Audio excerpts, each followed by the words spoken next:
C'est une première dans l'Est de la France. Un centre de loisirs qui mêlera enfants handicapés et valides va bientôt ouvrir ses portes à Belfort. Il n'existe qu'une vingtaine de structures de ce type dans le pays et elles répondent à une vraie attente. Frédéric Buridan, Yann Schmitt. Sandrine est la maman de Nathan, 7 ans, un jeune garçon souffrant d'un handicap. Le quotidien s'enchaîne très souvent entre l'école spécialisée, le retour à la maison, les rendez-vous médicaux, une attention de chaque instant, parfois lourde à porter. C'est très dur, quoi. Il faut s'organiser en permanence vis-à-vis du travail. Et quand les vacances scolaires arrivent, c'est encore plus compliqué, quoi.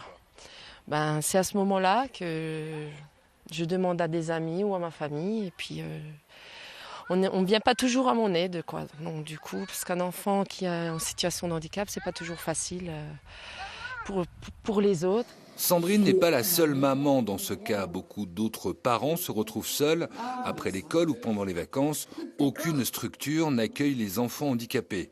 Un problème que connaît l'ADAPI du territoire de Belfort.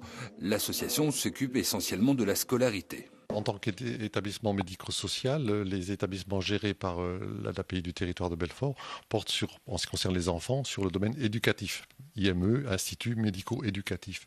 La partie qui se trouve en amont et en aval, des horaires d'ouverture qui ressemblent à peu près à ceux d'une école primaire, sont laissés aux parents, comme pour tout parent dans son école de quartier. C'est pour cela que Nadia a porté avec d'autres, dont l'ADAPI, un projet pour aider les parents confrontés à ce problème. Avec de nombreux partenaires publics, son association Loisirs Pluriel va proposer dans cette ancienne école un centre de loisirs pour enfants handicapés et valides, une première. Et les familles vont pouvoir inscrire leurs enfants un peu à la carte.